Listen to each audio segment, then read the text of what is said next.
Good morning, everybody. Welcome back to the channel. It's supposed to be 70 degrees today. I might have to go fishing later. Man, big change from the way it's been. I know there's other parts of the country that are going to be super cold over the next coming days. I think Tuesday, Wisconsin's supposed to get a bunch of snow. But anyway, I have a double header for you guys today.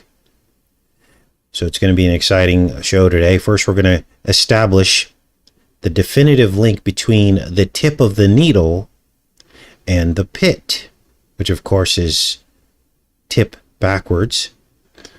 And we're going to look at that in 3 separate TV series, movies that released within the last 30 days. The 3 movies are Something is Wrong with the Children, the movie, and then, of course, The Servant, which is the TV series, and The Last of Us TV series. All 3 include a theme of a pit and a tip. Now, after that, the second part of the show, I'm going to give you my thoughts on the resurgence of Michael Jordan. We're going to talk about the movie. We're going to talk about biblical overtones of his magical career. Jordan River versus the Egyptian bulls, the Egyptian magician. Let's go ahead and get started because, as you guys all know, I firmly believe that all entertainment media is spiritual ritual sorcery. Things that have not happened yet, programmed into your subconscious mind so that it can manifest and go the way they want it to go based on the programming. So let's get started with the tip of the pit. Now, the trail started with the film There's Something Wrong with the Children. We decoded this several weeks ago, and this is when I started noticing this pattern of pits. Now, in this movie, the children fall into a pit where they end up worshiping a serpent. Let's take a look at this. And this one is the Serpentine Lord. He's my favorite card. He does 2 times damage for every attack count you have. El lugar que brilla. They fall into a pit and they start worshiping the tip of the pit. It shines. What do you mean, bud? What are you talking about?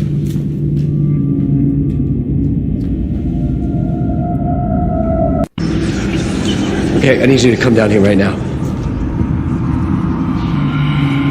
No, I'm serious. Right now. No, stop!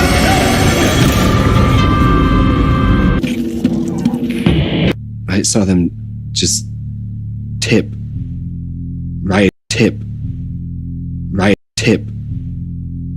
into it like they were in some sort of a trance. I saw them jump into that pit. Look at me. So it's obvious that this is about an injection, a tip. And this is what starts the transformation in the children. Being in the pit, and then the inference is the tip as well. Whoa, hey! What? Now, if you missed that decode, There's Something Wrong with the Children. It's right here on the channel. I want to get you guys used to coming to the channel and looking through the movies and decodes, because we've covered pretty much every significant film going back decades. For instance, All Nightmare Long. I know that that's going around right now with Metallica, the music video, and people are discovering it as if it had just been discovered, but we were talking about that and decoded that in 2017 before the pandemic even began. And so we've got to get used to going to the channel and searching the channel for these decodes. I mean, I don't mind you asking in the comments section, but I'm not always going to be able to put a link there because I'm responding to hundreds and hundreds of comments across all my social media platforms, and I'm going to miss some of those. So you can come to the channel, search the channel. Should be a search bar on the channel, especially if you're on a laptop, and you can find all of the decodes that we've done over the last decade we've been here on YouTube. So let's keep watching because the pit appears again. Now, this was about a week after we did the decode on There's Something Wrong with the Children, and it appears in this episode of the TV series called Servant. And again, the serpent appears. You're going to see a dog bite. You're going to see a rabbit, which is code for rabid. You're going to see an injection, and you're going to see a pit. All the same elements. Now, let me walk you through this episode of Servant. As you see her standing in front of the pit here. This is about an au pair, or a nanny, and she works for this family whose child died. And this is the nanny here. I forget her name, but the mother gets this lifelike doll, and it's supposed to help her through the depression of the loss of her child. The doll is very lifelike, and the mother actually thinks that it's really her son that died, which is creepy. And everyone just plays into her fantasy, thinking that it's going to be part of her therapy, right? Well, as soon as this nanny shows up, it seems to coincide with a supernatural resurrection of the dead child through the doll.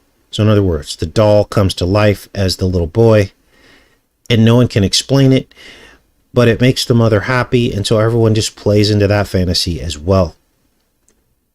The family accepts this gift that seemed to come with the nanny, only to find out that the nanny has very dark supernatural powers, and that she escaped from a cult, and the cult is stalking the nanny to bring her back into the cult. And the nanny's kind of hiding in this house with the family, resisting the advances of the cult. Now, as the season progresses, the family is held hostage as the nanny's power begins to grow. Now, throughout the series, the cult sends various infiltrators undercover into the home to try to bring the nanny back into the fold. So you're basically, as you're watching this, you're always trying to guess who the cult undercover people are, because they're all around. They're neighbors, they could be friends. Like, it's the last person that you would imagine. Now, I would not recommend this series either, okay? I'm just telling you the backdrop of the series.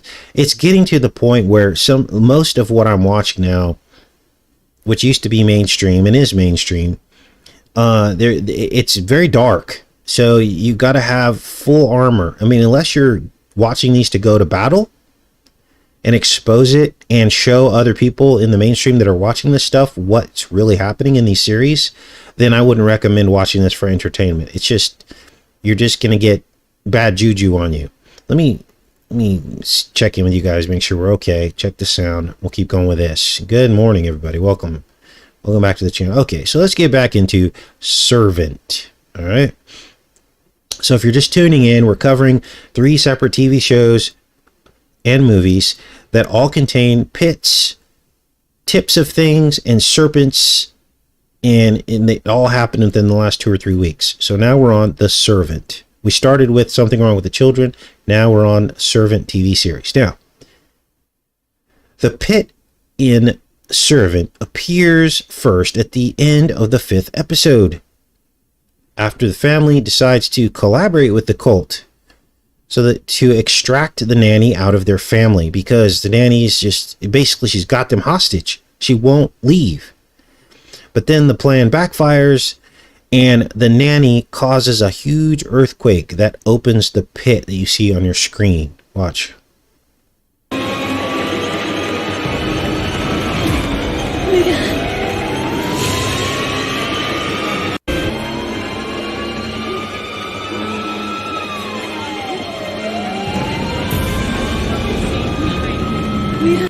Meanwhile, the gaping sinkhole that opened up in the 17th block of Spruce Street, despite scrutiny from homeowners who fear they may be displaced, suggests severe negligence in one of Philadelphia's most affluent neighborhoods. Everybody say bye-bye to Leonard.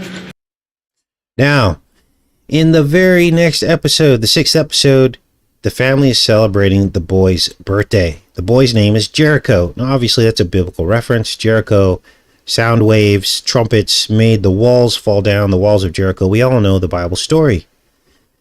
So they're at this birthday party, Jericho, and I don't know how old he is, but the nanny throws the party. And an animal trainer brings a goat, that you see on the screen here, pigs, a snake, and a rabbit, and other farm animals. But let's focus on the goat, the pigs, the snake, and the rabbit, because this is everything we've been talking about. The goat bites the nanny on the heel, the ankle. Now think about this for a second. There will be enmity between the seed of the serpent and the seed of the woman. He will bruise her in the heel, she will bruise him in the head.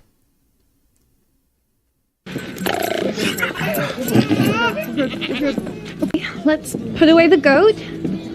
Time for a new activity soon. Okay. Birthday, dear. Sing. Actually, it's the dog that bites her. Sorry. Now, the goat hisses at her, and the snake does too. I don't show the snake hissing at her, but basically, the snake and all the animals pretty much turn on her, right? At this birthday party, and it's like upsetting her. So it's the dog that bites her in the heel, but the inference is the same, right? The seed of the serpent versus the seed of the woman. Let's keep watching here. They can't sweat much. Now, here we get more clues as this animal trainer at the kid's birthday party basically starts talking about this pig. Now, this is creepy because this is right out of the Bible here. The pig is an unclean animal, right? But the trainer says, no, the pig's actually clean and sensitive to the sun. And they wallow in dirt to protect their skin from the sun. He talks about the pigs being pink. This is all suggesting that pigs are part human. Watch. Much. So, and the pink ones, they can't sweat much.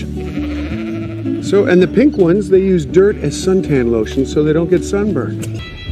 And they're actually very clean. They only roll around in the mud so they can stay cool. Isn't that smart? What do you think? Hey, look, you got a piggy hat. So, everyone gets these animal hats, like party favors, right? And the nanny is bitten by the dog, as you saw, and one of the home nurses reveals herself as one of the cult members after she's been undercover for weeks. For several episodes, she's been undercover, and you have no idea that they're in the cult, but she reveals herself. Well, the nurse is dressed as a rabbit, and she seizes the opportunity amidst all the chaos as the animals break out of their cages to try and capture the nanny. Watch.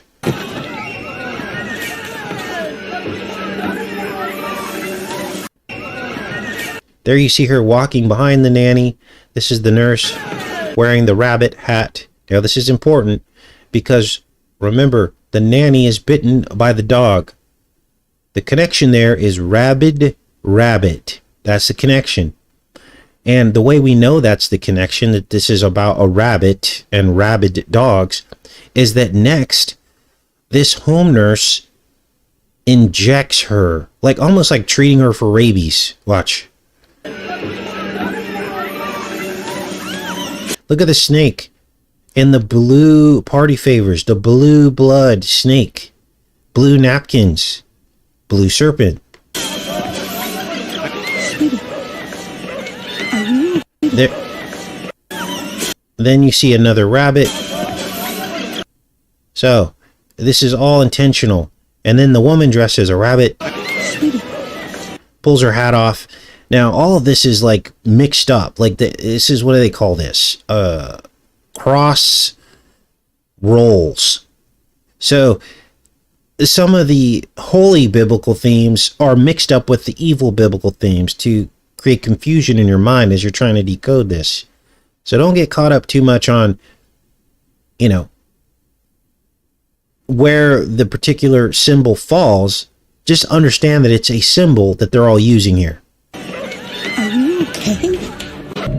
So the nurse brings the nanny down to the basement where she injects her with a needle. So remember, rabbit injects the rabid nanny with a needle.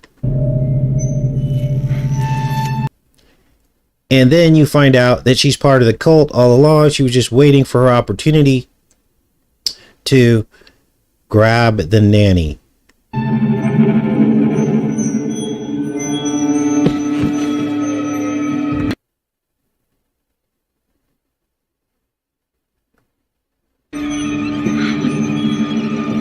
Sweetie, you need to sit down. So, serpents, tips, pits, rabbits, rabid, it's all there. Now, just before the nurse sacrifices the nanny, she grabs a knife out. The nanny wakes up, holds her in like this stasis hold, just using her mind, because her powers have increased as the cult is unable to either sacrifice her or bring her back into the fold. And basically, and I don't show you this part because it's kind of gross, she holds the nurse in stasis and like crushes her from the inside out. And the nurse, of course, dies. And it looks like the nurse was crazy and tried to kill the girl from the outside looking in. But really, the girl killed the nurse, right? And that brings us to this last series called The Last of Us. And believe it or not, it contains the same elements of a pit. This is all within a 3-week period, you guys, as these episodes released. Now, this series, The Last of Us, is about a mold apocalypse. And what you're going to see in these scenes is the good guys are about to be captured. These guys are the bad guys, and they run down the good guys. And just before the good guys are captured, another pit opens up in the earth. It swallows this truck that you see that's inside this burning house. And then all of a sudden, a horde of fungal zombies come streaming out. Watch.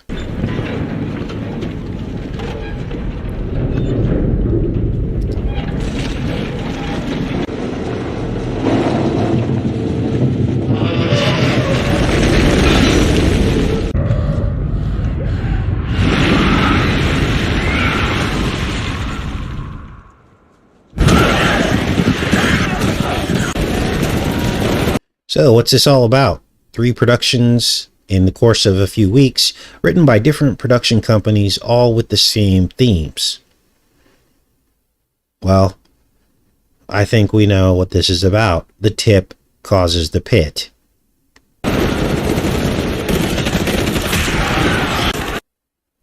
Now, let me check in with you guys. We're going to get into the second part of today's show, focusing on the spiritual aspects of what many believe is the greatest basketball player of all time, Michael Jordan. Now, a film was made about his life. It's set in 1984, the year, of course, that immortalized the beginning of the true loss of human freedom. There was a book written about it by George Orwell, 1984. And so I pulled up, this is the film here. It's called Air. Okay, got a lot of big names in here: Matt Damon, Ben Affleck, Jason Bateman, Wayne's brother, Messina, Chris Tucker, and Viola Davis are in this movie. And this, of course, there was a Super Bowl ad marketing this movie with the trailer here that I'm going to show you next, or a part of it anyway. And it's apparent to me that they are trying to compare Michael Jordan to Jesus. Listen. Idea that no one else can see. Let's hear it. I got it. I found him. Who's that? Jesus? Can't afford it. Now, why would they compare Michael Jordan to Jesus? Well, Michael Jordan walked on air, didn't he? Just like Jesus walked on water. And this is when it hit me. Because many of you were saying, hey, Casey, you should probably cover this new Jordan movie that's coming out. And I was like, well, wonder what there is. There's really not anything to cover. Pretty much everyone has covered it already with Michael Jordan. But then it hit me. A deeper layer to these revelations. Michael Jordan, the bull, is a contradiction. The Jordan River versus Egyptian bull worship. Yes, the Egyptians worshipped the bull. And Jesus was baptized in the Jordan. Now, how did it take us so long to figure this out? Well, good thing is we are figuring it out. Now, we all know what anti-gravity is. And you have to ask yourself, are magicians real? And the answer to that is yes. There is such a thing as magicians. It is a real thing. How do we know this? Well, there's biblical precedent for this, isn't there? We all remember Jannes and Jambres from the Bible. J&J went up against Moses and Aaron before the Pharaoh, transforming their staffs into snakes. Remember that? And then Aaron's staff turned into a bigger snake and ate their snakes. So we know that there is real magic. Now, what is our modern day real magic? Well, let's take a look at this guy. His name is Imad the Magician, the street magician. Concentrate on the coin.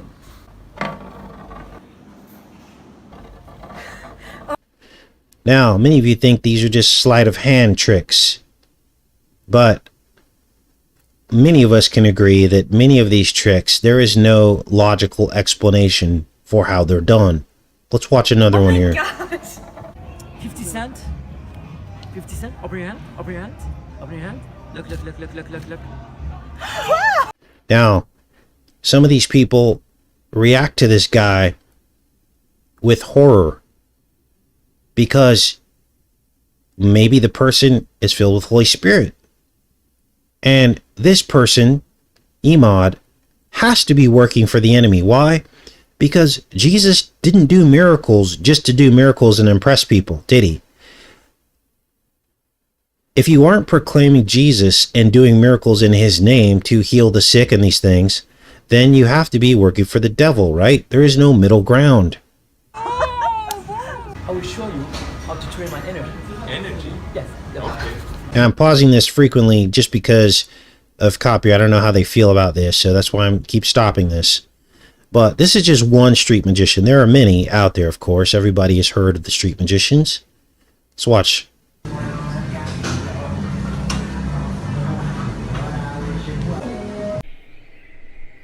Here's him levitating. I mean, this is crazy.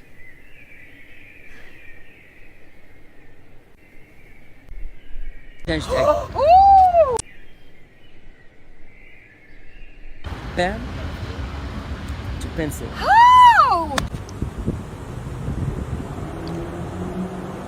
Oh my god! Deal? Okay. Oh! Touch the corner of the bill. Okay. What is this? And Sharpie. Take in your hands. Both hands. Perfect. Move 1, 2, 3. To Sweden.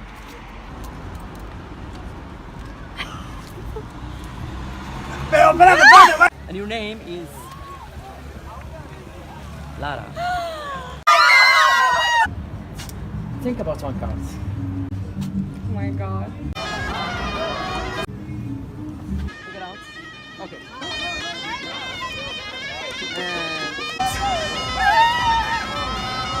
There you saw it. A staff turned into a snake. You guys, spiritual battles are very real. Magic is real. So ask the question, what if Jordan is really a magician? Is this how he defied gravity? I mean, we all know about Nikes, the shoes that fly, the ancient Nike god. Now, there's been a lot of highlight reels going around in the social media of Jordan's defying gravity, or seeming to defy gravity. He almost would hang in the air, wouldn't he? And you could see the look on people's faces, on the players' faces, as he would do these feats. If you focus in on their faces, you'll see that they're in shock about what just happened to them when they get like dunked on or something. And when you look back at the highlight reels, you realize that Michael Jordan was about twice as good as any of the other players. Jordan, Janice, John Brees. Now, Jordan was able to accomplish this playing with players around him on his team that weren't even top-ranked players. Pippen was the only one that was ranked pretty highly. The other players were just regular players, and yet they won all those championships. So, is there such a thing as an athletic magician? And I argue that there probably is. Not much different than the street magicians defying gravity with supernatural athletic abilities. Now, I dug into the Jordan River a little bit. And here's some maps of the Jordan River. And I was like, let's break this down a little bit further. Here's the map right here. Here's the Jordan River over here. It flows from north to south. And basically what you have here on the same parallel as where the Jordan River terminates in the Dead Sea, which is like right here, you have the two separate waters. The holy waters in the east of the Jordan River, and the unholy waters of the Nile Egyptian Delta. The swamp, the dark waters of the Egyptian pharaohs, both flowing in opposite directions. Above the Jordan, below the Nile. And this place on earth was juxtaposed in this manner to reveal deep spiritual truths that we are revealing right now on this channel. Wow. Literally on the same parallel. Unbelievable. Now, what is this all about? Well, Jesus went back and forth between Egypt and the Jordan River, didn't he? There was a lesson to be learned. You're born into Egypt, but then you have to find your way and be reborn in the Jordan. This is all spiritual, you guys. It was only Jesus who was born already in the Jordan, right? He went to Egypt and came back. The rest of us are born into Egypt, and we have to be reborn through him. So as you look at this map, you begin to see the deep spiritual truths about the journey that all of us must go through in this life. You have to leave the Egyptian bull behind. You have to leave the beast behind. And you have to be reborn into the Lamb of God in the Jordan River. Now, when you look at the logo for the bulls, something emerges.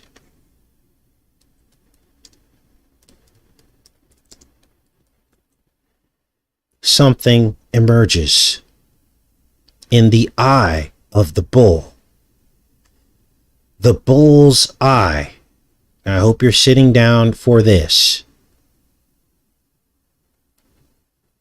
This is the bull's eye.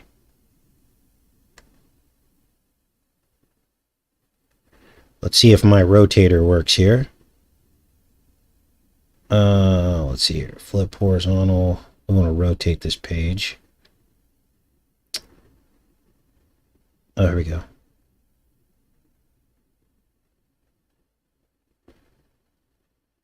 Of course it doesn't work, right? Let's zoom in on the eye here. The bull's eye.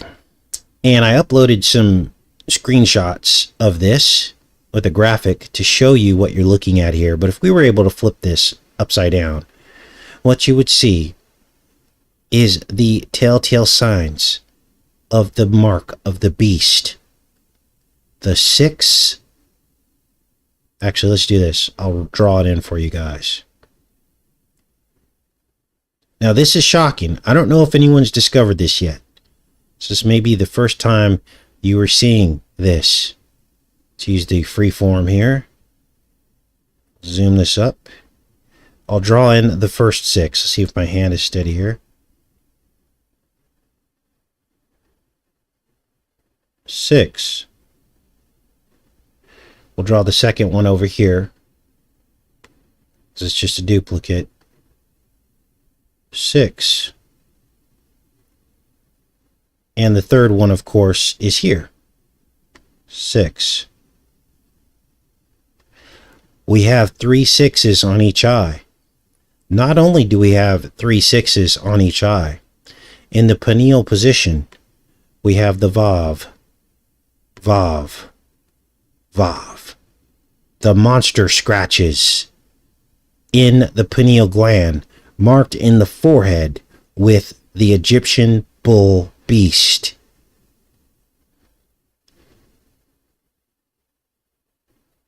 Wow. Now, the question now becomes, what did Jordan do to get these abilities? If he is in fact an athletic magician working for the devil, how did he get these abilities? Well, he's had some of these abilities since the beginning in college. But what was this death about his father about? What was that about? James Jordan. Notice all the J's, right? This is his father. And the media went out of their way to say that it was a random act of violence. Over and over again, it was a random act of violence. But was it really? Now, I don't know the answers to these questions, but I can tell you that his father's death was a halfway point in Michael Jordan's career. And he came back stronger than ever. Won more championships after his father's death, after a short, reprieve. And he played some baseball for a bit. Guess this was the car his father was driving. Lexus SC400. And so when did this transformation happen? Well, this movie's coming out called Air. It's all about Jordan's life, him signing with Nike in 1984. Maybe that was the point in which things changed. Whatever was in that contract may have had something to do with it. Now, it's hard to tell, but at some point, Michael Jordan became superhuman, didn't he? So that's what I wanted to share with you guys. Let's go into the chat here, see what you guys are up to. Maybe do a little Q&A. Thanks everybody for showing up. Tomorrow will just be a headline show. I've got some headlines already pulled up, some developing stories that we can get into. And of course, I'll pin all the links in the pinned comment on this video for those of you that want to dig deeper into the stuff, watch the trailer and things like that. Crazy times, you guys, crazy times. Look at the score in Space Jam, someone said. Oh, wow. Okay, maybe I'll have to look at that movie. Kobe 666 workout, really? Oh, boy. When asked why he didn't take a political stance, Jordan said Republicans buy shoes too. Love you too, Michael. Thanks. Had a great day yesterday. My friends came over. Allison and Jonathan. We took a hike. They brought me some raw milk that I had in my coffee this morning. Man, cool people out here in Arkansas. So thanks you guys for coming over. And I made them some cookies, and we had pasta, and I made them some Nutella cookies, and they liked them, so we had a great time. I'm trying to learn to get out more. I think I work too much. I'm not enjoying life. Had a kind of a down day on Saturday. Just this feeling came over me of sadness. Not sure why. But what I've learned when you're going through something like that, for those of you that go through that on a regular basis, you'll probably agree with this, that basically you only stay in that space for a while. Like, you just have to weather the storm.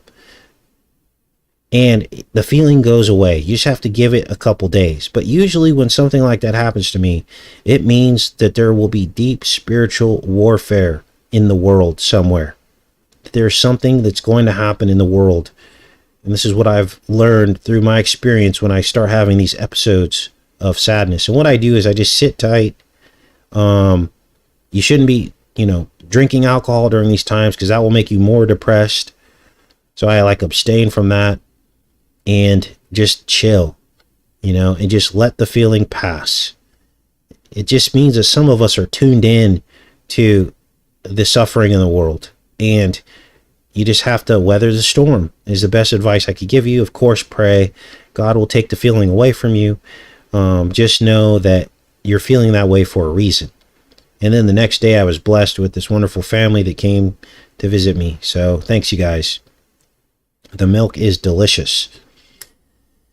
So, prayers to all of you going through those kinds of episodes. It was on Saturday. I don't know if anyone was feeling the same way on Saturday, if you picked up on that.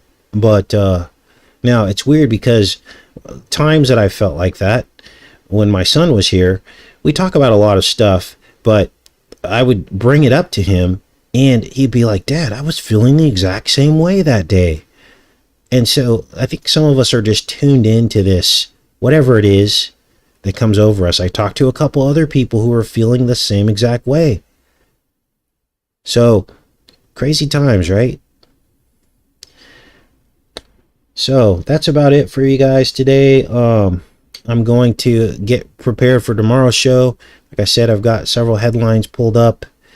We're going to talk about the Ukraine. I guess Biden did a surprise visit. What else? Let me tell you what else is going to go on tomorrow. What else?